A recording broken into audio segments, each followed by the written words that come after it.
Bismillahirrahmanirrahim. Alhamdulillah, kita senantiasa bersyukur kepada Allah atas segala pertolongan yang Allah berikan kepada kita. Termasuk pertolongan yang besar, yaitu adalah ketika kita dikumpulkan pada pusaran ilmu, supaya hati kita dan jiwa kita mendapatkan tetesan embun nasihat yang disampaikan oleh Allah dan Rasulnya. Siapapun mereka yang diinginkan oleh Allah di dalam kebaikan, Allah tidak memberikan kepadanya harta. Ada yang diberikan harta, ada pula yang tidak. Tetapi siapapun yang mereka diberikan oleh Allah kebaikan, selalu Allah tolong dengan ilmu, karena sesungguhnya surga itu identik dengan ilmu. Makanya sampai-sampai para salaful ummah, para ulama terdahulu menyampaikan, siapapun yang ingin ditolong oleh Allah ketika melewati sirat antara surga dengan neraka untuk masuk ke dalam surganya Allah, maka hendaklah dia memperhatikan hubungan dia dengan ilmu. Karena barang siapa yang memperhatikan hubungan dia dengan ilmu, maka dia telah memperhatikan bagaimana kebaikan urusan ketika dia melewati sirat. Semoga Allah membantu kita dalam setiap urusan kita ketika dalam kehidupan ini dibimbing dengan ilmu, menjadikan ilmu menjadi komandan dalam kehidupan, dan kita bermakmum dengan makmum yang benar kepada ilmu yang disampaikan oleh petunjuk kitabullah dan sunnah. Semoga hati kita hati yang lapang untuk menerima ilmu. Dan tentunya saya sampaikan Ibu, hati ketika menerima ilmu, jiwa ketika menerima kebenaran, itu ternyata perumpamaannya sebagaimana gelas dengan 3 perumpamaan. Iya. Padahal ibu-ibu kalau ngomong tidak usah pakai mic keras ya. Makanya perumpamaan hati ketika mereka menerima ilmu itu sebagaimana perumpamaan gelas, yaitu gelas itu ada yang gelasnya itu bocor. Ada hati kita ketika menerima ilmu sebagaimana gelas yang bocor. Artinya berapapun kita ketika memberikan aliran air kepada gelas yang bocor, maka tidak ada yang ditampung. Berapapun air yang kita tuangkan pasti habis.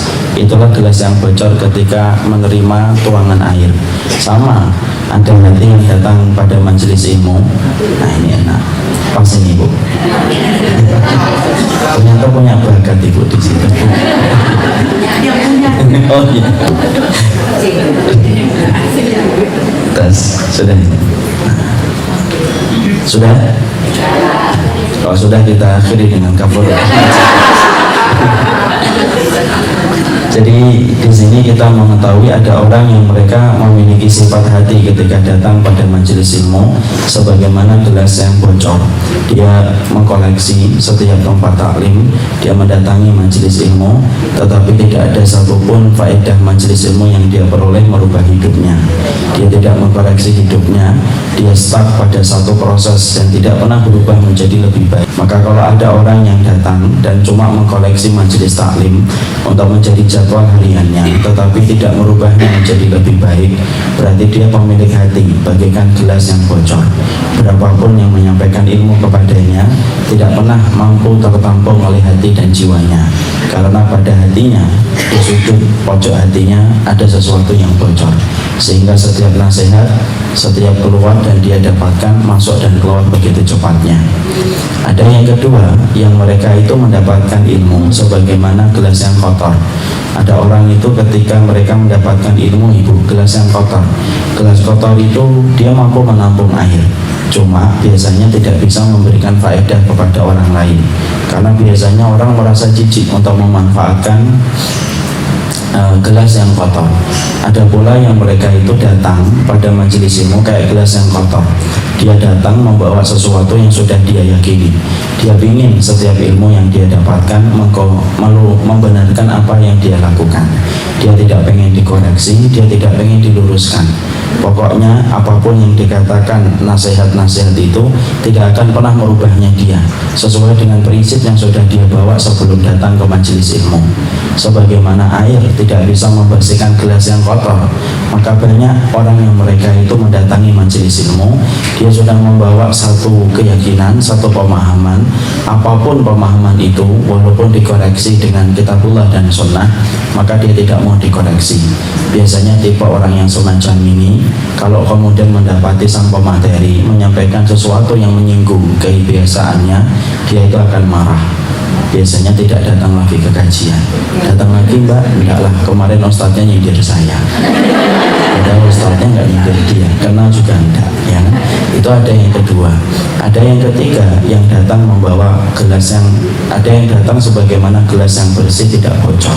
Dia datang ke majelis ilmu, dia siap untuk menerima nasihat yang disampaikan oleh Allah dan Rasulnya. Tentunya yang menyampaikan pun harusnya juga menyerap apa yang dia sampaikan. Lalu kemudian dia menampung setiap ilmu yang dia dapatkan, merubahnya, memberikan faedah. Sebagaimana gelas yang bersih memberikan faedah yang banyak.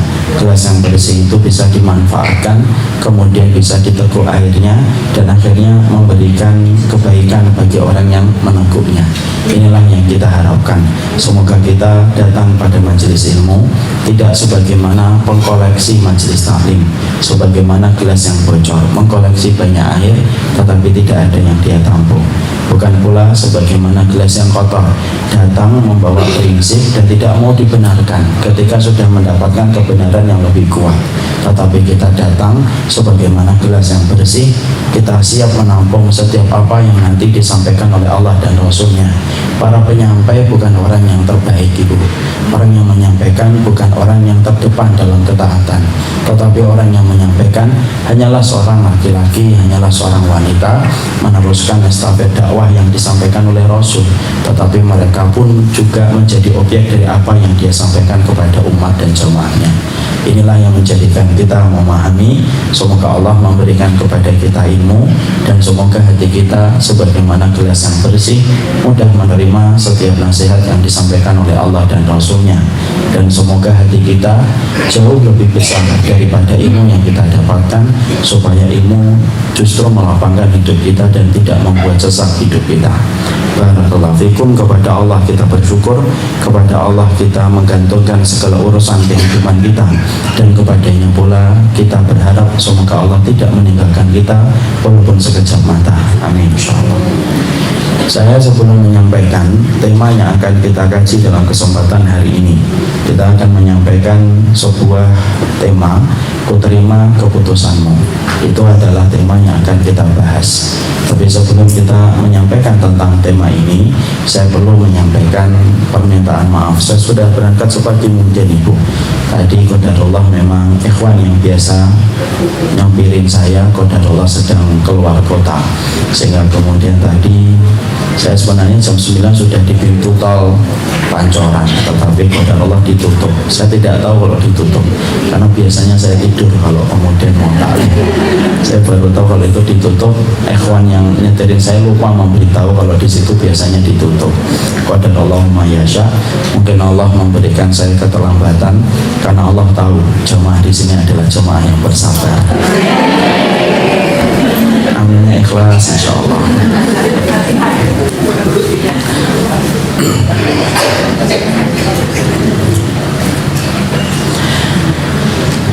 Kita akan membahas tentang sebuah perkara, kuterima keputusanmu ya Allah. Di sini kita akan membahas tentang hal-hal yang berkaitan tentang tema yang nanti kita akan jabarkan. Tetapi perlu kita sampaikan bahwasanya menerima keputusan Allah itu ternyata tidak mudah.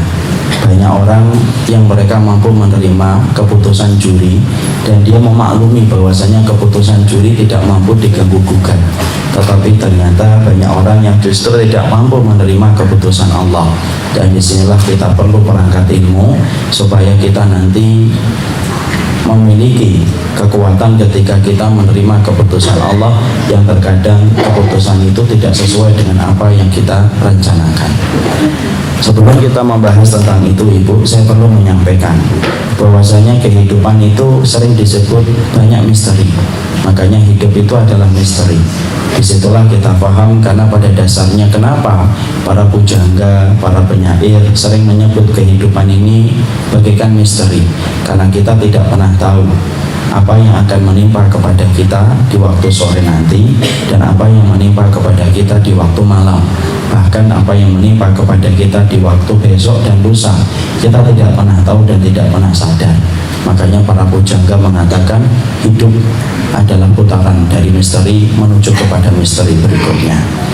Ketika kita memaklumi itu, bahwasanya kita sepakat dengan para pujangga ketika mengatakan hidup itu adalah misteri, disitulah kita paham, kita pasti sudah dijelaskan oleh Allah dan dijelaskan pula oleh Rasul bagaimana menghadapi misteri ketika banyak perkara yang tidak kita duga dan tidak kita rencanakan itu datang menyapa kehidupan kita. Karena kehidupan ini tidak sesuai dengan apa yang kita mau setiap waktunya. Karena kita paham di balik kegembiraan ada kesedihan, di balik rasa tertawa pasti ada air mata, dan kita paham pula di balik masa sehat kita mendapatkan sakit, dan di balik kemudahan pasti ada kesulitan. Dan kita tentunya harus paham bagaimana ketika nanti dalam kehidupan kita, ketika melewati kesedihan, melewati kesulitan, melewati perpisahan dan masa sakit. Karena kalau kita melewati kegembiraan biasanya tidak butuh banyak ilmu. Melewati masa sehat biasanya orang rata-rata senang. Melewati pertemuan biasanya orang itu gembira. Tetapi banyak perkara yang justru kita tidak pernah duga, bahwasanya kita akan pasti merasakan penderitaan, kita pasti akan merasakan perpisahan, kita akan merasakan kesulitan, sebagaimana pasti kita merasakan sakit yang akan menimpa kepada kita. Dan tentunya kita paham pula, orang yang beriman, semakin dia beriman, semakin dia merangkai hidupnya dengan ilmu, semakin besar cobaannya. Berarti ujiannya tidak sedikit ketika kita telah mengikrarkan diri bahwasanya kita ingin menjadi orang yang beriman di hadapan Allah. Dan inilah yang menjadikan kita harus betul-betul tahu bagaimana pirantinya. Kalau tiba-tiba Allah itu menakdirkan kita mendapatkan cobaan, karena cobaan itu keniscayaan, cobaan itu kepastian, dan kita tidak pernah tahu kapan. Makanya di dalam syariat ini tidak kita kenal sebuah kalimat, tidak kita kenal sebuah kata rumput tetangga lebih hijau. Kenapa? Tidak ada rumput tetangga lebih hijau, karena setiap orang pasti akan diuji dan dicoba oleh Allah. Karena sesungguhnya kehidupan ini merupakan cobaan, terutama bagi orang yang beriman. Makanya kalau kita tidak paham tentang piranti, memahami tentang berbagai macam keputusan Allah yang tiba-tiba nanti datang dalam kehidupan kita, kita khawatir ibu, kita akan menjadi orang yang menyimpang dari kebenaran dan tercerai beraikan dari jalan surga kalau kita tidak paham pirantinya. Karena ternyata kita disuguhkan di panggung sejarah banyak orang yang ahli ibadah, tetapi belum tentu dan menjamin bahwasanya dia mampu menerima takdirnya Allah dan keputusannya Allah. Karena menerima takdirnya Allah dan keputusan Allah itu beriringan dengan sikap iman yang sempurna. Semakin tidak sempurnanya iman, semakin susah bagi dia untuk menerima keputusan Allah. Tetapi sebaliknya, semakin dia beriman, semakin sempurna dia menerima keputusan dan takdir yang diputuskan oleh Allah. Dan banyak sekali hal-hal yang tidak pernah terduga datang dalam kehidupan kita yang tidak pernah kita sangka. Imam Ibnu Jauzi itu menerangkan kisah nyata ibu tentang orang yang disangka oleh beliau adalah ahli ibadah, tapi ternyata ahli ibadah ini tidak melahirkan proses dan tidak melahirkan prinsip untuk mengimani takdir dengan sempurna. Yaitu adalah ketika Ibnu Jauzi itu melihat, saya itu melihat ada orang yang senantiasa sholatnya itu tepat waktu, dia tidak pernah lengser dari shaf yang pertama selama bertahun-tahun, tetapi sampai Allah memberikan ujian dan cobaan kepadanya, cobaan dan ujian yang menimpa kepadanya. Anak yang paling dia sayangi dimatikan oleh Allah, diwafatkan oleh Allah ketika dia sedang jatuh cinta kepada putranya yang beliau kasihi semata tunapa, kemudian tunggal anaknya semata wayang. Maka kemudian ketika beliau mendapati ujian itu, semua ibadah yang telah dia lakukan itu tidak menjadikan hatinya lapang menerima takdir. Maka kemudian dia langsung berkata, ya Robku, kenapa engkau tidak mengabulkan doaku untuk memanjangkan umur anakku? Ibnu Jauzi kaget, bagaimana ada orang ahli ibadah kemudian selalu berada pada shaf yang pertama, sujudnya bersama dengan kaum muslimin, dan tidak pernah lengser dari shaf yang pertama. Tetapi ternyata ketika Allah memberikan kepadanya cobaan, dialah yang menggugat apa yang telah diputuskan oleh Allah. Memang kita tidak menafikan ibu, cobaan dicabutnya anak itu cobaan yang berat, tapi itulah kehendak Allah. Kita tidak pernah tahu apa yang Allah mau. Dan ingin saya sampaikan ibu, Allah itu kalau sudah mencintai kita ibu, salah satu di antara paket ujian yang Allah berikan kepada orang yang Allah cintai, Allah itu akan mematikan anak yang paling kita cintai kalau kita sudah dicintai olehnya. Masa Ustaz? Iya. Mana dalilnya? Dalilnya adalah ketika Rasulullah bersabda, Innallaha idza ahabba 'abdan, Allah itu kalau mencintai seorang hamba, maka Allah itu akan perintahkan malaikat maut dan berkata kepada malaikat maut, Inza samrata fuadihi, wahai malaikat maut, sesungguhnya aku mencintai hambaku itu dan dia memiliki anak yang menjadi buah hatinya. Samrata fuadi, samrot itu buah, fuad itu artinya hati. Cabut nyawa buah hatinya. Kenapa Allah itu mencabut nyawa buah hati dari seorang ibu ketika Allah mencintai ibu ataupun seorang bapak? Karena Allah ingin tahu apakah cintanya kepada Allah itu dikalahkan dengan cintanya kepada anak, atau cintanya kepada Allah itu tetap kokoh walaupun dicabut anak yang dia cintai. Maka kemudian malaikat maut turun, kemudian mencabut anak yang paling dia cintai dari orang yang dicintai oleh Allah. Malaikat maut naik ke atas melaporkan kepada Allah, saya sudah mencabut nyawa buah hatinya ya Allah. Kemudian Allah berkata, Mada yaqulul abd, apa yang dikatakan hambaku itu ketika dicabut nyawanya? Hambaku itu berkata, hamidaka wastarja'a, dia memujimu dan mengucapkan kalimat istirja, wahai Allah. Lalu kemudian Allah mengatakan, ubnu lahu baitan fil jannah, kalau gitu buatkan sebuah rumah untuk dia dan kemudian tempatkan di surga, dan namakan rumah itu Baitul Hamdi, rumah pujian, rumah yang Allah tidak berikan kecuali orang yang diuji dengan kematian anaknya ketika dia bersabar dan tetap memuji Allah. Dan disitulah kita paham, kita tidak pernah tahu apa yang akan menimpa dalam kehidupan kita sebagaimana yang menimpa kepada orang yang hidup pada masa Imam Ibnul Jauzi. Makanya apa yang menimpa kepada orang soleh itu ternyata kita disuguhkan dengan sebuah perkara. Ahli ibadah aja belum tentu dia menjadi orang yang mampu menerima keputusan Allah. Karena sesungguhnya kalau kita tidak punya piranti ilmu yang kuat, tidak punya piranti iman yang kokoh, maka pasti kita gagal untuk menerima takdir dan keputusan Allah. Karena menerima keputusan itu bukan sesuatu yang gampang. Dan itu kemudian terulang kembali pada satu kisah yang disampaikan oleh ayah saya. Ayah saya cerita tentang salah satu temannya beliau, seorang dai. Beliau penyampai dai, pusat rohani TNI pada zaman 70-an, 60-an, 70-an. Kemudian seorang dai, tetapi diuji oleh Allah dengan ujian yang tidak ringan.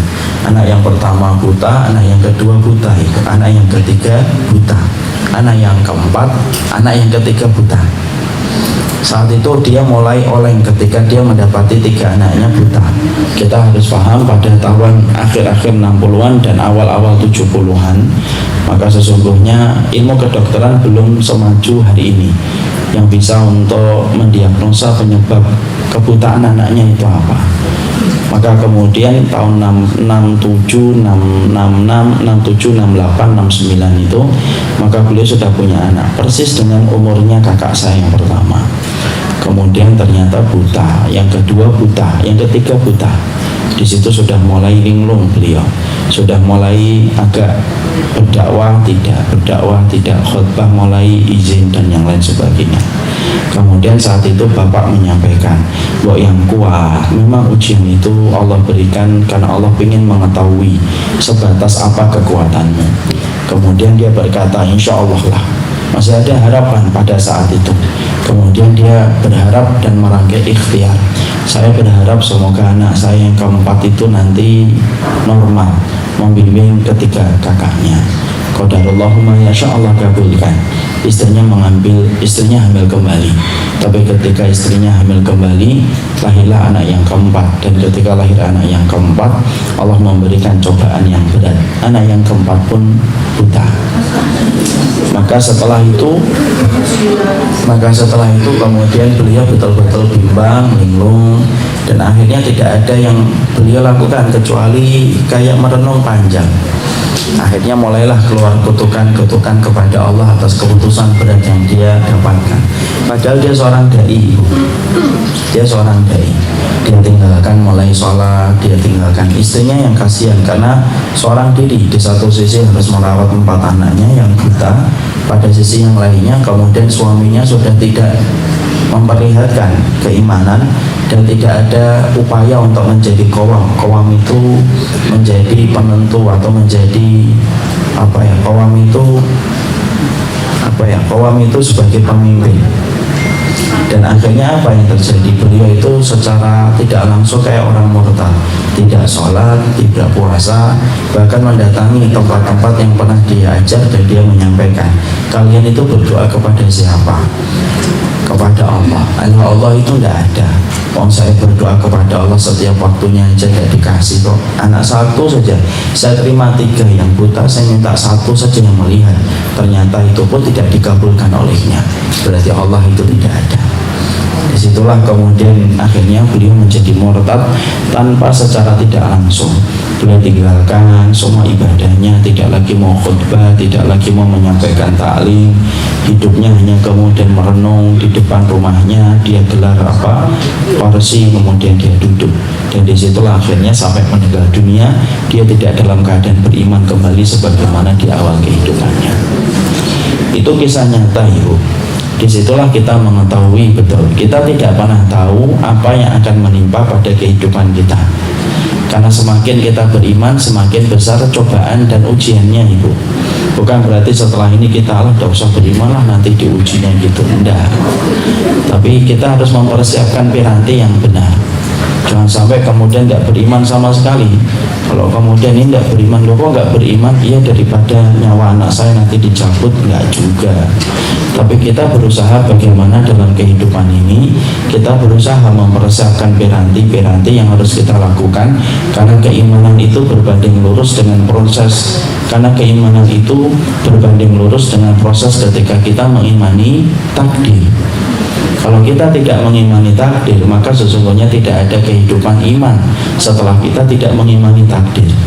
Abu Darda itu mengatakan tidak ada perkara yang paling penting setelah kita beriman kecuali mengimani takdir. Makanya inilah yang menjadikan kita berusaha betul. Ternyata memahami keputusan Allah itu tidak ringan, dan banyak perkara yang harus kita pelajari terlebih dahulu supaya kita paham, supaya kita mengerti. Kalau tiba-tiba keputusan Allah berbeda dengan apa yang kita yakini dan apa yang kita mau, apa yang harus kita lakukan? Pahami ilmunya supaya kita tidak sampai menyimpang dan supaya kita tidak sampai tercerai-berai dari jalan Allah yang lurus, yang mencerai-beraikan kita dari surga, karena surga tidak pernah didekatkan sama orang yang tidak mampu beriman kepada takdir Allah secara sempurna. Inilah yang menjadikan kita memilih apa yang kita bahas dalam kesempatan hari ini. Sebelum kita mengetahui bagaimana cara kita untuk kemudian memahami tentang takdir, karena takdir itu merupakan bagian dari keputusan Allah, kita harus paham terlebih dahulu ada 4 poin penting yang kita harus pahami sebelum kita nanti mengimani bagaimana kaidah Ahlussunnah ketika beriman kepada keputusan Allah dan takdirnya Allah. Ada 4 perkara yang harus kita yakini bersama tentang perkara-perkara yang bisa membantu kita untuk mengimani kepada keputusan Allah. Kalau tiba-tiba Allah uji ibu dengan suami, Allah uji dengan anak, Allah uji dengan harta, Allah uji dengan apapun yang tidak pernah kita duga dan tidak pernah kita bayangkan sebelumnya. Mari kita membicarakan dulu apa 4 poin yang harus kita pahami. Poin yang pertama adalah pahami bahwasanya kita ini adalah budak ataupun hamba. Pahami bahwasanya kita ini adalah budak atau hamba.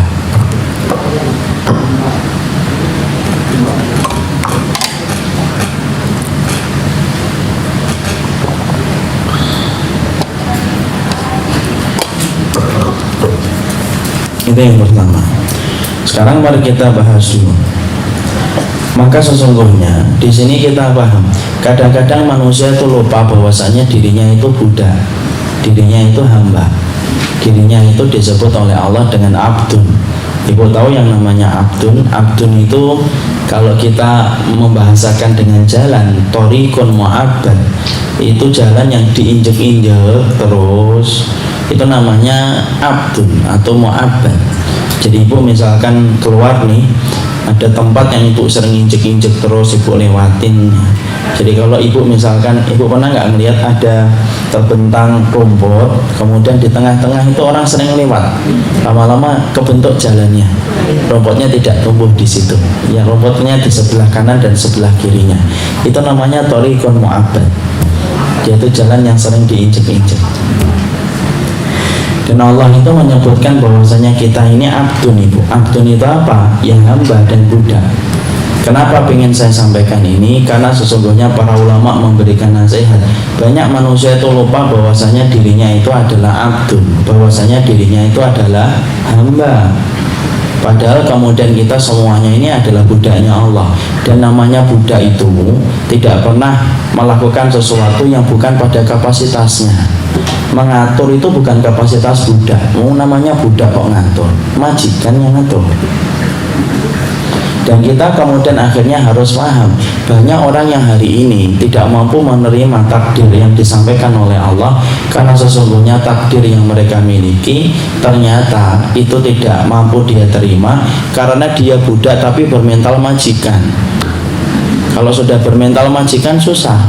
Makanya ketika Allah memberikan satu keputusan, akhirnya dia gugat, dia tidak terima, dia merasa tidak nyaman dengan keputusan Allah itu. Kenapa? Karena banyak manusia itu membanggakan dirinya dan lupa bahwasanya dirinya budak, padahal dia itu adalah budak dan kemudian Allah itu adalah Rabb yang menguasai alam semesta. Kalau kita ini budak ibu, ya tempatkan diri kita budak. Jangan pernah kemudian menempatkan diri kita budak, tetapi mental kita itu mental majikan. Allah yang ngatur kok. Allah itu yang ngatur semuanya, dan itu kehendak bagi Allah. Sebagaimana ketika kita memaklumi proses bahwasanya ketika ada majikan menyuruh pembantunya untuk bangun, menyuruh budaknya untuk bangun, menyuruh budaknya untuk ngepel, itulah yang disebut dengan majikan. Adapun yang namanya budak mendengarkan apa yang disampaikan majikan dan melaksanakan apa yang diperintahkan oleh majikan. Jadi sumber masalah dalam kehidupan hari ini adalah banyak orang yang mereka itu lupa, karena dilupakan oleh setan bahwasanya dirinya itu budak. Kalau orang itu sudah lupa dirinya budak, proses menggugat syariat itu terjadi karena mereka itu lupa kalau dirinya budak. Akhirnya sok keminter, sok tahu, mengomentari syariat Allah, dikomentari, keputusan Allah diganggu gugat, seakan-akan bahwasanya kita ini boleh untuk mengganggu gugat apa yang telah diputuskan oleh Allah. Padahal kita lupa ayat dari awal sampai akhir itu semuanya itu menyampaikan kepada kita bahwasanya yang menggenggam kehidupan kita itu Allah, dan kita ini hanyalah budak. Lawang yang namanya bawahan, office boy aja itu kemudian tidak banyak bertanya kok sama atasan kok. Ada nggak office boy banyak tanya kepada atasan? Tidak ada ibu. Kenapa Pak kantornya itu di Sudirman? Kalau di Bantar Gebang kan enak, dekat dengan rumah saya. Saya tidak ridho ini kalau kantor ini di Sudirman. Kira-kira kemudian manajernya bilang apa? Oh gitu, ya sudah, besok tidak usah kerja ya, tidak usah masuk lagi, ambil pesangon ke HRD, selesai urusan. Dan disitulah kita paham, inilah yang penting untuk kita pahami. Apapun yang telah nanti, apapun keputusan Allah dalam kehidupan, maka pahami keputusan Allah itu keputusan yang tidak pernah salah tempat. Allah itu tidak pernah salah, Allah itu tidak pernah lewat, Allah itu tidak pernah salah, Allah itu tidak pernah kemudian salah waktu, Allah tidak pernah salah momentum, Allah tidak pernah salah kejadian. Kalau kemudian kita ngerti bahwasanya diri kita budak, maka kita pasti paham. Kalau kita budak, ya sudah, nerimo saja. Dan biasanya masyarakat Indonesia kalau sudah bicarakan nerimo itu rata-rata bagus, sudah nerimo aja. Karena itulah yang kemudian harus kita pahami yang pertama kali. Makanya kalau kita tidak memahami poin yang pertama ini, sulit, susah. nanti kita membahas poin-poin berikutnya menjadi lebih susah lagi. Makanya jangan lupa terus untuk mengatakan diri kita budak. Sudah ikuti aturan mainnya Allah, kamu akan beruntung. Kalau kamu tidak mengikuti aturan mainnya Allah, ya monggo. Tapi ingat konsekuensinya tidak menimpa kepada siapapun kecuali kepada diri kita sendiri. Layaknya karyawan ketika dia ngikutin aturan manajernya, maka pasti gajinya cepat naik dan karirnya cepat naik. Tapi kalau karyawan sering nyari jalan sendiri selain dari apa yang ditetapkan oleh manajer, ya waspada saja. Ingat saja bahwasanya pasti kita akan mendapatkan SP1, SP2, yang ketiga mungkin dipecah. Dan inilah yang menjadikan kita memahami yang pertama bahwasanya Allah itu Rabb dan kita ini adalah budak, dan kita ini kemudian betul-betul lemah. Makanya kita namanya budak itu tidak punya daya kuasa apapun. Bahkan kita nangis, kita ketawa, kita mendapatkan harta saja kita tidak pernah mampu menguasai. Kenapa? Saking lemahnya kita ketika diri kita menjadi budak. Makanya kalau kemudian kita paham ini, maka kita akan paham Allah itu betul-betul zat yang maha besar. Kita ini lemah, Ibu, makanya disebut budak. Ngatur ketawa dan menangis saja kita tidak mampu kok. Makanya Allah sampaikan dalam surat An-Najm 43 bahwasanya Allah itu menegaskan wa annahu huwa adhaka wa abka. Sesungguhnya Allah itu yang menjadikan kamu ketawa dan menjadikan kamu nangis. Sampai kita ketawa dan nangis itu Allah saja yang ngatur, Ibu. Sampai kita ketawa dan nangis itu siapa yang ngatur? Allah. Kita tidak pernah tahu kapan nangis dan kita tidak pernah tahu kapan ketawa. Ada yang bisa nggak memprediksi kapan dia ketawa? Tidak ada yang bisa memprediksi. Insya Allah nanti jam 2:15 saya akan ketawa, Ustaz. Tidak ada. Kita menangis pun tidak bisa kita prediksi. Itu ayat 43 dalam surat An-Najm menegaskan kepada kita lemahnya diri kita itu sampai diri kita disebut budak oleh syariat ini karena memang kita rapuh, Ibu. Kita sampai mencintai saja kadang-kadang kita tidak ngerti kok alasan kita mencintai, Ibu. Tiba-tiba senang aja. Ibu kan tiba-tiba ketemu satu teman majelis ilmu, kemudian cocok, kadang-kadang ketemu di sana tidak cocok. Kita bisa nggak ngatur itu? Tidak bisa. Tiba-tiba senang aja, tiba-tiba kangen saja dengan kemudian ibu itu, kemudian ibu ketika ketemu dengan ibu yang lainnya merasa kangen, dan kita tidak pernah tahu itu. Makanya ketika diri kita menjadi orang yang begitu lemah dan rapuh, maka fahami saya itu budak, ibu itu budak, dan Allah itu pencipta. Dan ketika kita faham itu, akhirnya apa? Jangan menjadi budak yang bermental majikan. Akhirnya apa? Tenang kehidupan kita kalau sudah mengakui Allah itu adalah pencipta dan Allah itu yang menguasai apapun dalam kehidupan kita. Sampai ketawanya kita Allah yang tahu, sampai menangisnya kita Allah yang tahu, sampai kita melakukan ibadah Allah yang membantu, sampai kita melakukan ketaatan Allah yang ngasih pertolongan. Ya sudahlah, kalau memang budak, tidak usah bermental majikan. Apalagi sampai gugat-gugat syariat Allah ini itu siapa gitu. Orang baru sekolah S2 di Amerika pulang-pulang mengkritik gitu, mengkritik Al-Quran, mengkritik hadis. Ini siapa? Baru dikirimkan nyamuknya benar-benar berdarah, masuk rumah sakit. Dan akhirnya tidak ada kekuatan. Kita ini ngadepin apa-apa, ngadepin nyamuk aja kita kemudian masuk rumah sakit, kena DP selama 1 pekan masuk rumah sakit. Itu yang pertama. Yang kedua yang kita harus pahami, maka ketika kita memahami bahwasanya kita budak, maka Allah itu berhak untuk menentukan dan jangan tanya apapun keputusan Allah. Yang kedua, Allah itu berhak menentukan, Allah itu berhak menentukan, dan jangan tanya keputusan Allah, jangan tanya keputusan Allah.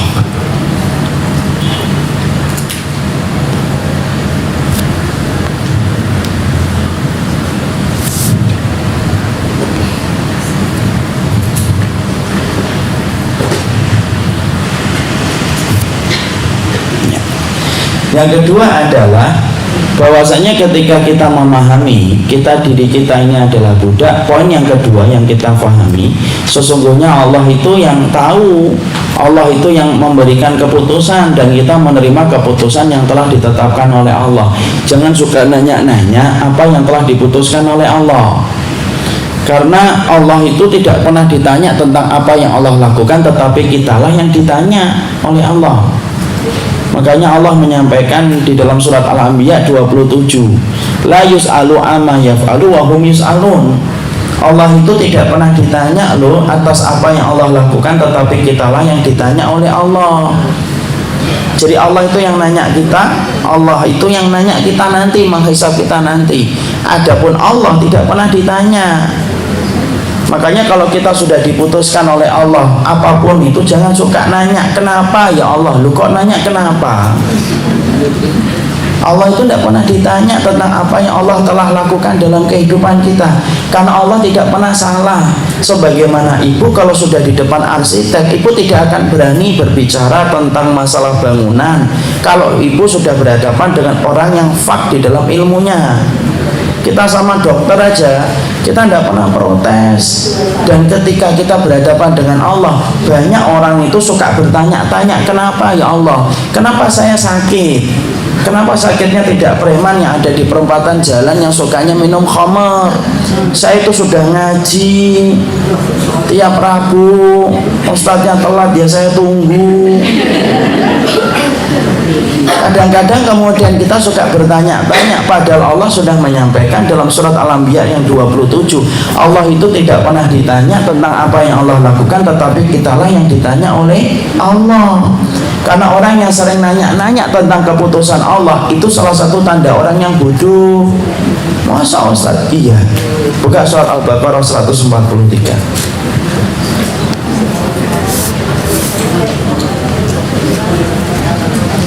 Surat Al-Baqarah 142, maaf, 142. Bu Ika dibaca. Orang-orang yang kurang akalnya di antara manusia akan berkata, apakah yang memalingkan mereka dari kiblatnya atau Baitul Maqdis yang dahulu mereka telah berkiblat kepadanya? Katakanlah, kepunyaan Allah lah timur dan barat.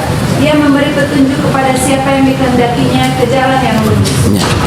Allah itu menyampaikan tentang orang musyrikun yang mereka itu bertanya-tanya, karena dulunya kaum muslimin itu sholatnya menghadap ke Baitul Maqdis, kemudian berubah menghadap lagi ke Masjidil Haram. Ketika melihat perbuatan itu, maka orang musyrikun itu berkata, kenapa sih ma wallahum an qiblatihim allati kanu 'alaiha? Kenapa kok ini kok berubah-ubah? Ketika Allah menyampaikan sifat orang yang suka bertanya-tanya, kenapa kiblatnya kok berubah-ubah? Allah menyampaikan dalam bentuk kata sufaha. Sufaha itu safi, kalau bahasa kita bodoh, kalau bahasa lebih lembutnya kurang ilmu, kurang akal. Makanya kalau ada orang yang suka bertanya-tanya keputusan Allah, itu pada dasarnya kita khawatir bahwasanya kita ini dianggap oleh Allah sebagaimana orang yang kurang akal. Karena Allah yang menentukan, Allah tidak pernah ditanya ibu tentang apa yang Allah lakukan, tetapi kitalah yang akan ditanya oleh Allah. Karena sesungguhnya Allah itu mustahil salah milih waktu, Allah mustahil salah milih orang, Allah mustahil milih salah kejadian. Semuanya diatur oleh Allah dengan detail dan tidak ada yang luput dari detailnya ilmunya Allah. Makanya Allah itu melarang orang yang beriman itu banyak bertanya. Kita mengimani, kenapa? Karena Allah tidak mungkin menzalimi kita dan Allah tidak mungkin untuk salah. Jadi apapun yang Allah kirimkan dalam kehidupan kita, bukan Allah tidak ketahui ibu. Ketika anak ibu 5 salah satunya betul-betul memusuhi ibu, bukan Allah tidak tahu, Allah tahu. Tetapi Allah berikan itu pasti ada kebaikannya yang kita belum tahu hari ini. Mungkin kebaikannya akan terungkap 2, 3, 4 bulan ataupun 5 tahun lagi. Itu nanti akan terungkap satu persatu. Tapi yang jelas jangan suka tanya-tanya keputusan Allah. Kenapa? Allah tidak suka, banyak orang yang suka bertanya keputusan Allah itu kenapa? Kenapa maghrib 3? Kenapa isya 4? Ya, karena kita harus paham ilmunya kita dengan ilmunya Allah itu tidak sama. Makanya karena kita tidak sama, kita tidak mampu dan belum mampu menjangkau apa yang ditetapkan oleh Allah. Kenapa? Kualitas akal kita tidak sama dengan apa yang diketahui oleh Allah. Kayak anak kecil kalau ngobrol dengan kita, Ibu. Anak kecil kan tidak tahu apa-apa, kualitas akalnya ya sebatas dia apa yang dia tahu kan. Tapi kita semakin dewasa, cara kita bicara itu kadang-kadang kita bicara anak kita itu tidak paham. Ngomong apa sih mah Tuhan? Padahal kita ngomong, mamanya ngomong begini loh Dek, begini loh Kak, ini kata Rasulullah begini, kata Rasul begini Kak, gini-gini. Anaknya mandangin, bengong gitu. Paham Kak? Enggak, Tuhan. Kenapa enggak paham? Padahal bahasanya sama-sama bahasa Indonesia. Karena ilmunya ibu dengan ilmunya anak ibu itu enggak sama. Makanya kita dituntut untuk membahasakan dengan bahasa yang dipahami oleh anak-anak. Kenapa? Akalnya anak itu beda dengan akalnya ibu.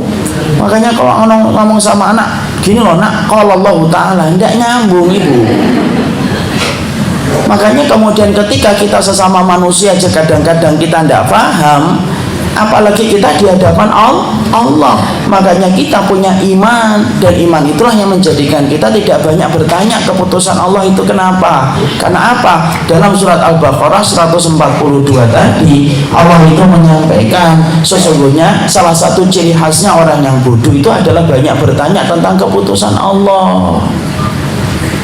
Ya Allah, kenapa harus dia bukan yang dia? Bisa kita tahu ibu, kenapa anak saya begini, kenapa nggak begitu? Kita tidak pernah tahu, Allah yang menentukan. Dan kita tidak mampu menjangkau apa yang disampaikan oleh Allah, karena ilmunya Allah itu tidak terbatas. Makanya kita kemudian diperintahkan di dalam memahami keputusan Allah, kita diperintahkan bagaimana ketika kita memahami keputusan Allah, jangan banyak nanya, karena Allah itu yang berhak untuk menentukan, dan kita tidak berhak untuk apapun kecuali menerima dengan iman. Ibu ngaji itu salah satunya untuk menundukkan hati, melembutkan hati supaya patuh, terima, ridho dengan keputusan Allah. Itu fungsinya ngaji. Makanya orang yang ngaji dengan orang yang tidak ngaji, salah satu hal yang membedakan mereka itu apa? Orang yang jarang ngaji itu ibu, biasanya kalau bicara keputusan Allah itu suka menggugat ya. Tapi orang kalau betul-betul ngaji dan betul-betul dia ingin paham ilmu, biasanya Allah berikan kelembutan hatinya itu lebih lembut daripada orang yang tidak pernah tersentuh ilmu. Kenapa? Fungsinya kajian kita datang itu melembutkan hati, supaya kita tidak menjadi orang yang sering bertanya-tanya dan menggugat keputusan Allah. Saya akan sampaikan kisah nyata, tapi saya ngambil pelajaran penting. Saya tuh tahun lalu Ramadan itu diundang salah satu perusahaan cukup besar. Perusahaan itu kemudian undang terbatas, karyawannya ada ribuan. Tapi yang diundang pada acara buka puasa 150 karyawan yang terpilih. Ownernya datang, katanya si ownernya konglomerat Indonesia nomor berapa, tapi muslim. Kemudian bagian dari panitianya ngomong, nanti jam 5 tolong datang tepat waktu Ustaz. Ya saya usahakan, kalau tidak ada udur insya Allah tepat waktu. Terus ditanya itu dari siang kajiannya di mana. Saya ceritakan qadarullah siangnya nggak jauh dari kantor pusatnya tempat kajian sore hari itu. Alhamdulillah dengan izin Allah jam 5 sudah sampai di tempat. Kemudian orang yang menjadi MC menyampaikan rundown acaranya itu. Nanti jam 5 Ustaz mulai antum sampaikan kajian sampai jam 5.20. Kemudian setelah itu tanya jawab. Kemudian bapaknya nanti sang owner perusahaan ini nanti akan berdiri ngobrol dengan Ustaz di depan, disaksikan para karyawan. Siap? Insya Allah. Temanya apa Ustaz? Temanya ini. Khair insya Allah. Tunggulah kita ibu. Ternyata ibu jam 5 belum datang ownernya. Jam 5.10 belum datang. Jam 15 belum datang. Jam 5.20 belum datang. Jam setengah 6 belum datang. Saya sudah kemudian gelisah, ini jadi misi nggak mas? Kemudian saya membawa acara, bentar Ustaz, kita tidak bisa memulai acara kalau beliau belum datang. Ya sudah saya ngikutin aja. Jam setengah 6 lebih 5 baru datang. Padahal maghrib ibu tahu kan, maghrib pada waktu Ramadan itu ya antara jam 6 kurang 1/4, jam 6 kurang 10. Kemudian akhirnya baru sampai wawancara berbisik, tolong Ustaz sampaikan 5 menit aja Ustaz. Saya bingung 5 menit itu ngomong apa, 2 jam aja saya kerasa kurang, apalagi 5 menit. Ya sudahlah, berusaha untuk kemudian menyampaikan dalam waktu 5 menit itu lebih pendek daripada itu. Sudah saya sampaikan sebagai hamba ketika Ramadan, bertakwalah kepada Allah. Bertakwa itu apa? 1, 2, 3 sudah ada, dijelasin aja. Yang menarik setelah itu selesai makan-makan buka puasa. Ibu tahu 150 karyawan yang ada di situ tidak ada yang nanya sama ownernya, kenapa sih Bapak telat?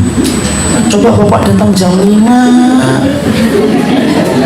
acara tadi mulai baru 5:30 lebih 5 loh. Kemana aja Pak jam 5? Macet ya Pak? Nggak ada yang bicara kayak gitu. Semuanya diem ngobrol yang lain gitu. Gimana Pak? Sehat Pak? Sehat. Nggak ada yang nanya kenapa telat gitu. Saya mau tanya juga karena nggak ada yang nanya, saya nggak nanya juga. Kenapa telat gitu kan? Ada urusan apa? Mungkin nggak ada yang nanya Ibu. Padahal itu owner perusahaan. Saya cuma kemudian ngambil pelajaran sedikit dari itu. Kenapa? Lu kita sama pemilik perusahaan, suami kita itu tidak banyak nanya sama pemilik perusahaan. Khawatir pertanyaan itu tidak berkenan pemilik perusahaan dan menyebabkan akibatnya itu dia rasakan dalam pekerjaannya. Itu baru pemilik perusahaan. Loh, sama pemilik perusahaan aja kita sungkan bertanya kalau pertanyaan itu takut menyakiti dan menyinggung hatinya. Loh, sama Allah yang memberikan semua yang kita butuhkan ini, kemudian kita suka nanya-nanya. Loh, terus gimana?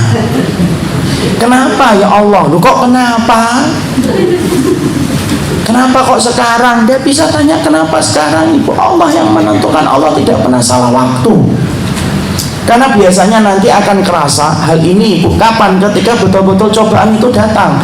Tiba-tiba contohnya Ibu jam 1 malam telepon berdering jam 1 malam, itu kan berarti kita sudah Masya Allah udah khawatir aja nih pasti ada berita duka ini. Kemudian di ujung telepon ngomong, Dek, ibu kita meninggal dunia Dek. Masya Allah, Dek, itu seakan-akan runtuh itu kemudian dunia itu. Lalu kemudian kita ngurus, kadang-kadang kalau kita tidak paham, kita nanya, ya Allah, kenapa sih ibu saya meninggalnya umur 59, kok enggak nanti aja 62? Banyak teman saya yang ibunya sampai 67, buat dipanjangkan dikit 67. Kalau kemudian kita tidak memahami itu, akhirnya apa? Suka kemudian kita bertanya, dan akhirnya apa? Akhirnya kemudian kita akan merangkai, akan meraba-raba takdir menurut kita, bukan takdir menurut Allah. Coba kalau ibu saya bawa ke rumah sakit, coba ketika serangan jantung kemudian rumah sakit sudah bagus, coba kalau kemudian cepat dibawa ke dokternya, coba kalau dokter yang mendiagnosa yang pertama itu benar terus itu, dan akhirnya apa? Kita mengkonsep takdir menurut kemauan kita, lupa bahwasanya kita ini budak dan Allah yang merangkai takdir dalam kehidupan makhluknya. Biasanya ini akan kemudian menjadi berat Ibu. Biasanya itu ringan kalau kita belum merasakan cobaan, tapi ini dibutuhkan betul kalau tiba-tiba Allah itu memberikan cobaan kepada kita. Jangan suka nanya, karena sesungguhnya Allah itu tidak mungkin salah. Kalau tidak mungkin salah, jangan usah nanya. Dan Allah tidak pernah ditanya tentang apa yang Allah lakukan, tetapi kitalah yang akan ditanya oleh Allah. Itu yang kedua.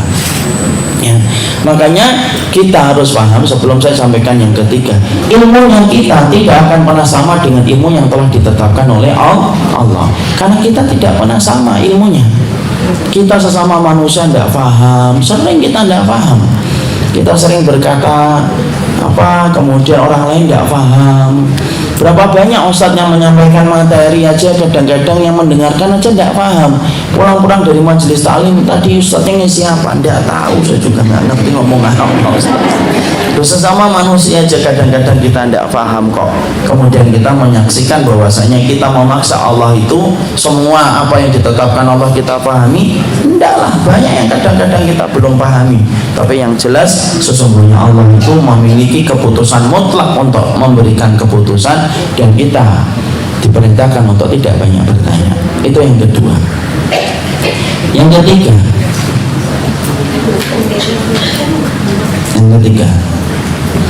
Kaidah yang ketiga adalah kita harus paham bahwasanya sifat rahmatnya Allah itu begitu luas, dan sifat rahmatnya Allah itu berlaku dalam setiap ketetapan dan perbuatannya. Rahmatnya Allah itu luas dan setiap perbuatan Allah itu disertai dengan rahmat.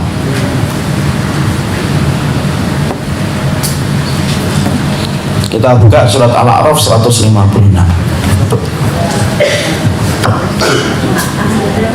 Al-A'raf 156.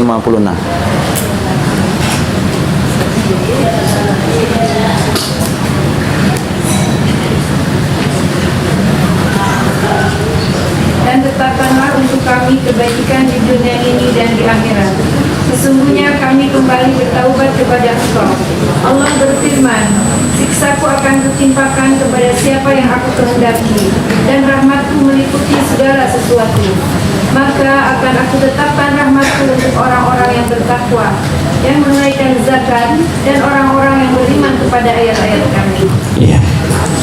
Allah pada ayat ini menyampaikan kepada kita bahwasanya rahmatnya Allah itu berlaku dalam setiap keputusan Allah. Jadi setiap keputusan Allah itu Ibu beda dengan keputusan makhluk. Kalau keputusan makhluk bisa jadi orangnya pintar tapi belum tentu penyayang. Bisa jadi dia penyayang tetapi belum tentu pintar. Karena sesungguhnya keputusan makhluk itu sifatnya relatif. Adapun keputusan Allah itu sifatnya apa? Keputusan Allah itu mutlak dan dia merupakan campuran dari berbagai macam kesempurnaan. Sifat keputusan Allah itu datang dari sifat ilmunya Allah yang tidak terbatas, rahmatnya Allah yang tidak terbatas, hikmahnya Allah yang tidak terbatas.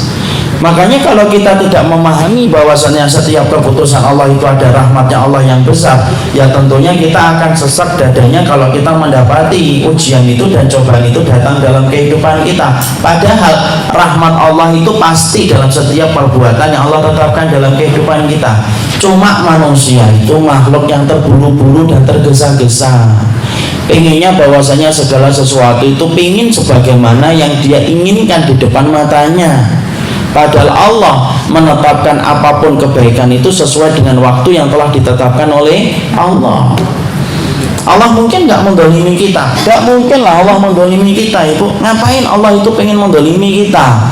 Kalau Allah itu punya hajat untuk mendolimi kita, Allah itu tinggal tidak mendolimi, tidak menciptakan kita, selesai. Kenapa Allah kemudian menciptakan kita, menciptakan langit dan bumi, menyediakan apa yang kita butuhkan dalam hidup, kalau akhirnya nanti mendolimi kita? Jangan suka GR bahwasanya kita itu didolimin sama Allah. Ente ini siapa? Saya didolimin oleh Allah. Loh, ini siapa? Sampai Allah mendolimi saya itu, terus kita ini siapa di hadapan Allah?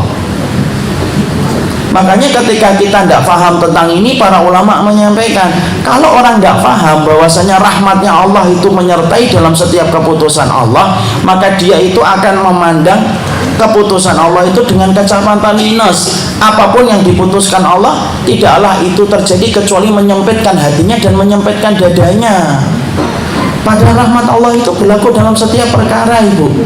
Makanya kalau ada anak kecil, Ibu lihat anak kecil itu tidak memahami kasih sayang seorang ibu. Kadang-kadang ibu karena sayangnya dia ngelarang. Tapi kalau anak ketika dilarang, ketika tidak paham maksud dari larangan ibunya, apa yang dilakukan anak itu? Nangis, rambut ibunya dijambak. Ketika dia tidak paham, pokoknya ibunya itu ganggu kebiasaan dia ataupun kesenangan dia. Anak kecil kan gitu. Makanya kalau ada orang sudah dewasa diberikan keputusan dari Allah, dari zat yang penuh dengan rahmat, kemudian dia menggugat Allah, sempit dadanya terhadap keputusan Allah dan rewel dia kepada keputusan Allah, berarti dia secara iman sebagaimana anak kecil. Rahmat Allah itu berlaku dalam setiap perbuatan Allah. Kalau seorang ibu saja tidak mungkin mendolimi anaknya, dan ibu itu rela supaya anaknya tidur dia tidak tidur, supaya anaknya kemudian makan dia tidak kemudian makan, ibu itu rela melakukan itu. Apalagi Allah itu pemilik rahmat yang menjadikan ibu mampu menyayangi anak itu karena rahmatnya Allah, dan Allah itu pemilik rahmat. Sebesar apa rahmat Allah bagi kehidupan hambanya? Nah, kalau kita tidak paham ini, ya selalu suudzon sama Allah. Padahal kemudian ketika suudzon itu loh yang akhirnya menjadikan kita mendapatkan keburukan, bukan karena keputusan Allah, karena kita sudah bersuudzon kepada Rabb yang menentukan keputusan dalam hidup. Saya akan sampaikan kisah nyata ini. Ibu pernah melihat gak tayangan WhatsApp? Ada seorang bapak-bapak kemudian sedang berdiri di pinggir jalan, tangannya bertumpu pada pagar. Tiba-tiba kemudian kakinya diserang kayak semut. Ya, wah, ini termasuk video yang sempat viral. Semut kemudian akhirnya apa? Sang bapak itu kesel gitu dengan semut itu, dipukul-pukul itu kemudian semutnya itu. Kemudian dia memukul-mukulkan kakinya ke tanah untuk mengusir semut-semut yang sedang mengusik kesenangan dia ketika lagi menikmati pemandangan jalan di pinggir jalan. Dia kemudian pukul-pukul kakinya gitu. Akhirnya dia bergeser dari tempat yang sebelumnya. Tepat ketika dia pindah dan bergeser dari tempat sebelumnya, ketika ada banyak semut di situ, set, tiba-tiba apa? Mobil set, begitu cepatnya, remnya blong mungkin atau tidak mampu mengendalikan kemudinya, nabrak pagarnya, nabrak ke pohon dengan begitu kerasnya. Itu kalau dia masih di situ tidak diserang semut, mungkin kemudian sudah terpental berapa puluh meter dan mungkin meninggal dunia seketika saking kerasnya mobil ketika nabrak pagar dan nabrak pohon yang ada di samping pagar itu. Kita ini kadang-kadang ibu kayak bapak-bapak yang sedang sebel ketika ada semut itu mengganggu kita, padahal kita tidak sadar beberapa detik setelahnya Allah akan menghindarkan kita dari musibah yang besar tanpa kita sadari. Karena rahmat Allah itu berlaku dalam setiap perkara. Tadi kan Allah menyampaikan wa rahmati wasi'at kullu syai'in. Rahmatku itu meliputi segala sesuatu. Dan artinya setiap keputusan Allah dalam kehidupan kita itu pasti di situ ada rahmat Allah yang besar. Ketika bapak tadi diberikan oleh Allah 4 putra dalam keadaan buta, pasti nggak ada rahmatnya, pasti yang kita tidak pernah tahu. Mungkin Allah itu kemudian memberikan anak itu pasti ada hikmahnya. Allah itu tidak mungkin melakukan sesuatu tanpa tujuan, ibu. Mungkin nggak Allah melakukan sesuatu tanpa tujuan? Nggak mungkin. Manusia yang melakukan sesuatu tanpa tujuan aja bisa kita sebut bodoh kok. Mau kemana mbak? Ke Majestic. Ngapain? Nggak tahu ngapain di sana. Kita ngomong apa? Bodoh ya mbak. Ke Majestic nggak ngerti mau ngapain. Itu manusia. Mau ke Tebet kemana? Taman Honda. Ngapain? Nggak tahu, muter-muter aja di situ, tawaf itu Taman Honda. Kita akan ngomong, loh, kamu manusia, ketika kita mendapati ada manusia lain melakukan sesuatu tanpa tujuan, kita itu pasti akan ngomong, kalau enggak bodoh, gila. Kalau enggak gila, stres. Mungkin enggak Allah kita kemudian sifati bahwasanya Allah melakukan sesuatu tanpa tujuan? Enggak mungkin. Allah menetapkan kepada bapak yang tadi dilihat oleh Imam Ibnu Jauzi itu meninggal, itu pasti ada tujuannya. Ketika Allah memberikan 4 putra dalam keadaan buta, Allah pasti punya tujuan untuk itu. Allah ketika memberikan orang tua saya 2 putra dalam kode Down syndrome, itu pasti ada tujuannya. Semuanya telah ditetapkan oleh Allah dan tujuan Allah itu tidak pernah lepas dari rahmatnya Allah. Kalau kita tidak paham, kita akan menggugat takdir terus. Akhirnya apa? Baru bertengkar dengan suami sedikit menggugat takdir. Coba mas dulu SMS-mu nggak kesasar sama saya. Kita nggak nih. Coba kalau kita dulu nggak nikah. Coba kalau saya dulu sama si Anton, nah. Semuanya sudah nggak ada. Karena kemudian kadang-kadang kita itu tidak sadar kan bertengkar, tapi bertengkar itu lumrah ibu. Tapi yang nggak lumrah itu kalau sampai menggugat takdir, karena kita lupa bahwasanya perbuatan Allah itu disertai dengan rahmat. Makanya yang ketiga itulah yang kita harus pahami, dan rahmat Allah itu jauh lebih besar daripada rahmatnya seorang makhluk kepada anaknya. Ibu tahu berapa rahmat Allah itu? Rahmat Allah itu 100. Satu rahmatnya Allah itu dibagikan kepada kita di dunia ini. Saya menyayangi istri, istri menyayangi suami, ibu menyayangi suami, ibu menyayangi anak. Binatang buas kemudian menyayangi anaknya dan tidak menerkam anaknya walaupun lapar. Itu satu rahmatnya Allah dibagi dari semenjak Nabi Adam sampai kemudian nanti, semenjak Nabi Adam sampai nanti manusia yang paling terakhir melihat tanda kiamat. Itu rahmatnya Allah. Sampai orang jatuh cinta, sampai ngejar orang yang dia cinta, itu satu rahmatnya Allah itu. Dan masih ada berapa? 99 rahmat. Dan kita bisa bayangkan betapa sempurnanya Allah dalam rahmatnya. Dan setiap tujuan dalam hidup itu tidak mungkin bertentangan dengan rahmatnya Allah. Wong seorang ibu aja kalau kemudian saya sampaikan kan, ibu itu kalau kemudian punya ayam satu, anaknya minta ayam, ibu kasih ayamnya atau tidak? Kasih, itu ibu. Ibunya makan apa? Sambal sama timun. Ayamnya cuma dicium aja. Karena apa? Dia ingin memberikan kepada anaknya. Kalau bapak-bapak beda. Kalau ayamnya satu, bapaknya ngomong separuh-separuh, nah kamu kulitnya. Itu kalau bapak, kalau anak, kalau ibu enggak. Loh, kalau ibu sedemikian besarnya, disitulah kita paham rahmatnya seorang Allah. Rahmatnya Allah itu jauh besar dari keputusan Allah itu bersama dengan rahmatnya Allah. Kemudian yang keempat, tidak ada takdir yang buruk kecuali manusia sendiri yang mendolimi dirinya. Tidak ada takdir yang buruk kecuali manusia itu yang mendolimi dirinya. Ini harus kita pahami dulu. Tidak ada takdir yang buruk.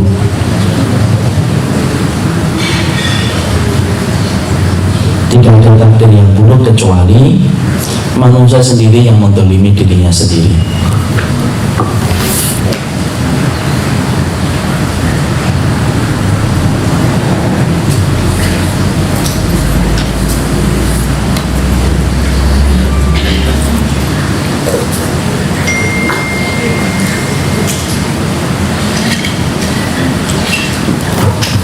Kemudian yang keempat, inilah yang kita pahami bahwasanya takdir Allah itu tidak ada yang buruk. Yang buruk adalah bagaimana kita manusia sering menzalimi diri kita sendiri. Takdir yang buruk itu perumpamaannya gini, ada yang kita pandang buruk tetapi belum tentu buruk di hadapan orang lain. Contoh, ada seorang pasien itu ternyata dia infeksi. Waliyatubillah, kita meminta keselamatan untuk diri kita. Ada orang infeksi kakinya dan ternyata infeksinya sudah menjalar ke atas, sudah mau menjalar ke atas. Di US di MRC kelihatan, oh ini infeksinya mau naik ke atas. Maka dokter berkata, Pak, ini harus diamputasi ya Pak. Kemudian sang pasien mungkin meneteskan air mata dan berkata, Dok, emang tidak ada cara yang lain dok selain daripada diamputasi? Tidak apa-apa, kaki saya tidak bisa dipakai, tapi jangan diputus lah dok. Kemudian apa? Pasien itu memandang amputasi itu buruk atau tidak buruk? Buruk. Kenapa? Dia akan kehilangan kaki yang sudah menemaninya dari kecil. Tapi bagi dokter, amputasi itu baik atau tidak baik?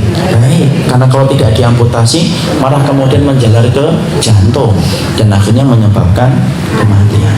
Ibarat kata mengorbankan sebelah kaki tapi menjaga hati, lambung dan organ-organ pencernaan dalam dari infeksi yang bisa merambah dari kaki. Di situ perumpamaan yang gampang itu. Kadang-kadang kita itu kayak pasien memandang bahwasanya dipotongnya kaki itu buruk. Padahal kemudian itu bukan buruk, tetapi sesungguhnya itu adalah kebaikan. Cuma karena kelemahan mata kita yang tidak bisa memahami itu. Dan kita harus paham, takdir buruk itu semuanya terjadi karena kesalahan diri kita sendiri. Karena sesungguhnya Allah itu memberikan takdir yang buruk itu karena kelalaian diri kita, kesalahan diri kita sendiri. Dan tetapi kemudian sebenarnya itu pun kalaupun terjadi keburukan sebenarnya itu baik. Tetapi kita yang memandang itu buruk, sebagaimana pasien itu memandang amputasi itu buruk. Sang dokter berkata, tidak buruk Pak, itu lebih ringan daripada jantung Bapak kena infeksi, Bapak lebih parah sakitnya.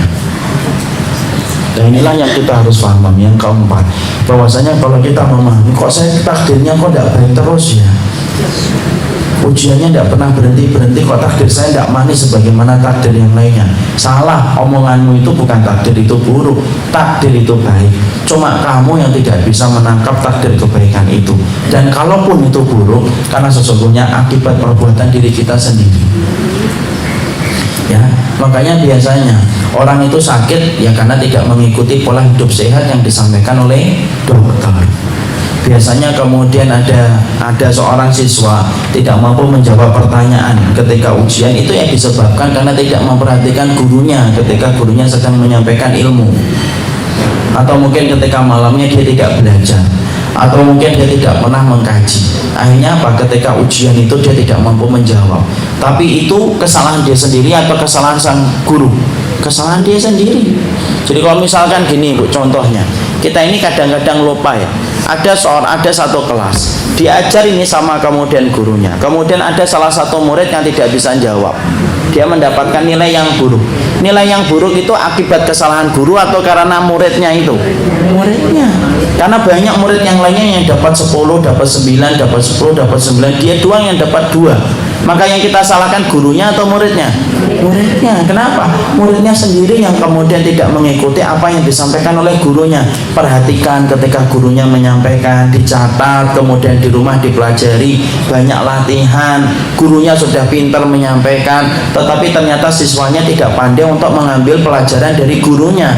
Ketika dia bobrok nilainya, bukan gurunya yang salah, dia yang tidak pernah memperhatikan kaidah yang disampaikan gurunya itu. Kita kadang-kadang mendapatkan keburukan yang kita salahkan Allah. Kenapa ya Allah? Padahal kemudian keburukan yang dia dapatkan itu sebenarnya adalah bagian dari kesalahan dia sendiri. Karena dia selalu melenceng dari apa yang Allah perintahkan, kemudian dia tidak mentaati perintahnya Allah, terjadilah apa yang terjadi dalam kehidupannya.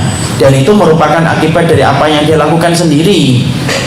Makanya kemudian takdir buruk itu sebenarnya tidak ada. Takdir buruk itu adalah karena kita memandangnya saja, kita memandang buruk padahal di hadapan Allah itu baik. Atau yang kedua, takdir buruk itu kemudian terjadi dalam kehidupan kita karena kesalahan hidup kita. Karena setiap kesalahan yang kita lakukan itu berakibat kepada hukuman yang Allah berikan dalam kehidupan kita, apapun itu bentuknya. Dan itu masih kita syukuri kalau Allah itu memberikan kepada kita hukuman di dunia daripada Allah memberikan hukuman kepada kita di akhirat. Kenapa? Hukuman akhirat lebih parah daripada hukuman di dunia. Tapi yang jelas disitulah kita mengerti sesungguhnya poin yang keempat ketika memahami keputusan Allah. Yang keempat itu apa? Tidak ada takdir buruk. Yang buruk adalah cara pandang kamu terhadap takdir itu, atau takdir buruk itu kamu peroleh karena kelalaian diri kamu ketika tidak memperhatikan apa yang Allah perintahkan.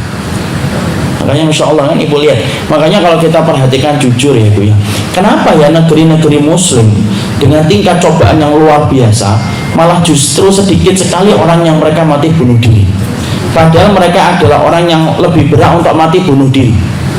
Suriah itu Ibu, selama saya 1 bulan di sana, waktu 4 tahun 5 tahun yang lalu, saya tidak pernah itu mendapati ada orang yang mati bunuh diri. Mauritania coba, kemudian negeri-negeri muslim dengan cobaan-cobaan yang berat, tapi jarang kita dapati mereka itu mati bunuh diri. Tapi perhatikan negeri-negeri kafir. Negeri-negeri kafir itu Masya Allah, salah satunya yang paling tinggi tingkat kematian itu mana? Jepang. Jepang itu sampai punya hutan yang harus dijaga tentara, karena hutan itu menjadi tempat favorit untuk mati bunuh diri. Kenapa kemudian mereka yang kemudian di negeri-negeri yang penuh dengan cobaan yang lebih layak untuk mati bunuh diri dengan cobaan yang berat? Di Suriah itu Ibu mendapatkan rumah yang utuh kayak gini susah Ibu, bahkan mustahil kita dapatkan. Mendapatkan keluarga yang sempurna, masih lengkap keluarganya, sulit. Sama dengan Ibu mencari keluarga yang sempurna pasca kejadian tsunami di Aceh, kan susah nyari keluarga yang sempurna. Ada yang bapaknya hilang, ada yang ibunya meninggal, ada yang kakaknya kemudian terseret dengan banjir. Di Suriah itu kayak gitu. Ada. Masya Allah, cenderung.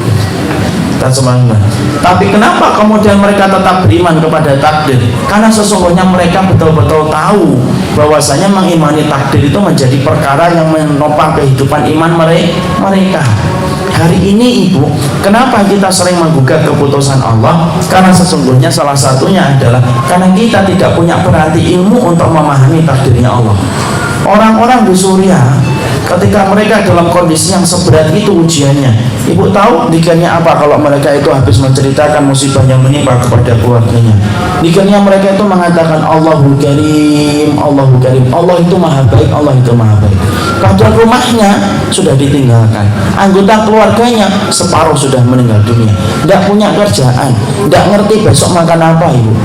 Salah satu di antara beratnya ujian dan cobaan di Suriah itu Ibu, sampai orang itu kalau ditanya besok makan apa itu tidak bisa menjelaskan.